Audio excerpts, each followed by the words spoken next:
So I haven't posted for a little while, and this video now is going to break that cycle of it. And I haven't posted because I've been going through a little bit of a, let's say, a dip, what I call one of my lunar phases. And in that phase, I found it quite hard to speak or to say anything or to engage with people.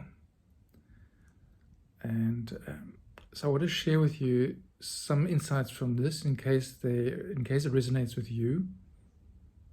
If you ever have these lunar phases where, like, for a while you're up, and then some little, could be not even a thing, it's just maybe the planets change alignment, and suddenly you're plummeting and plumbing the depths, and the things that you believed before no longer seem to be so true, and there's the feeling of having lost one's way.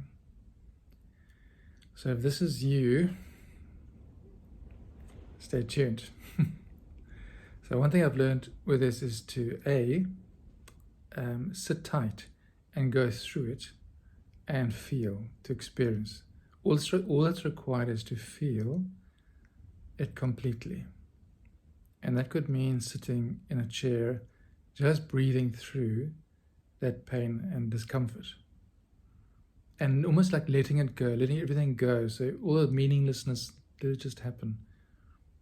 It's meant to come up and be felt. It's part of the human experience. And if you, as a light worker, or someone on a spiritual path, you will feel that a lot. You're really in touch with it. Like other people in the world, who are more in the world, they can cover up that feeling with external activities. But you, as one who's chosen to work with feeling, your feelings will be more readily felt. They'll come to the surface to be felt. They're not numbed or hidden. So you'll feel more mercurial up and down. So in the downtimes, it's easy to start beating yourself up. But what if that downtime is really just part of human experience? It's part of the duality of existence. And it's part of what you've chosen as a human being to come and experience, is that full range of emotions. So this is the time to let go, because what's happening when we go into the underworld, it is like a classic underworld journey. You're stripped of your daylight identities, which often, if we're honest, based on ego ideas of the self, or what we should be and should achieve and so on. We strip that through. It is stripped away. It's like a mini dark night of the soul, and that definition of dark night of the soul is where ego identities are stripped away, so you can be pure yourself. Now, they can feel painful and like darkness, but you got to go through that like the eye of the needle. Just allow that darkness, just feeling it.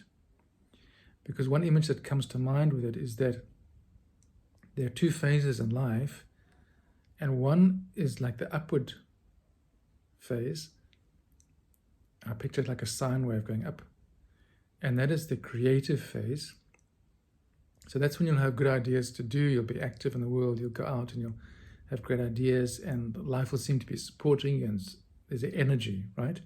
So it's your creative phase. But what the world doesn't tell you, and what doesn't favor, is the down side, which I call the alchemical phase, because then you are dissolving. So in alchemy, the old alchemists used to sort of heat chemicals together, and it goes through different colors, like a blackening and a whitening and a reddening, all these things. So you're really blackening, you dissolve, in other words. And it's alchemical because something has to be reborn from that, but it first has to go through these transformations of burning, basically just burning and burning up. Now, most of the world will not want to feel this, which is why they avoid it with avoidant behaviors, and then they get aggressive with the people or with other countries. But we know better. Now it is located in ourselves, the conflict. So we will have to alchemize by feeling it and going in and just sitting with it and being with it for a while. And you have to, and in this you have faith that you're okay. So part of what it's doing is driving you down to that point where you know, and you're in contact with that in you, which is immortal, which is beyond all the upward daylight stuff, some of which were ego dreams. So that's what I've experienced just recently in sort of despair familiar now, to pit of despair. So I just made my home, part of my home there. And what I got this time was really like almost a sense of rebelliousness came up and said, hey, no, fuck this. This loss is not me. None of this is me. None of this what I hope. None of stuff. It's just worldly stuff. So the me that I am is infinite abundance, infinite health, well-being. Because I had a flare-up of a health issue. So that plummeted things. Now I've got in touch with that real of what is, am I unhealthy? No, that's bullshit. I am pure, limitless health. The I that I am, the I am. The you that you are as you listen to this, the I am. No matter what seems missing in your life is already you. You are limitless in it.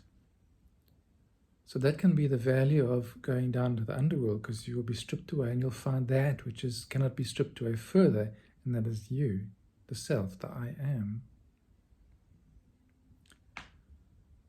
So if this is you, or if it's likely to be you in the near future, come back and watch this video and have courage and just go through it, go deeper, go right into it, friends, go right into it.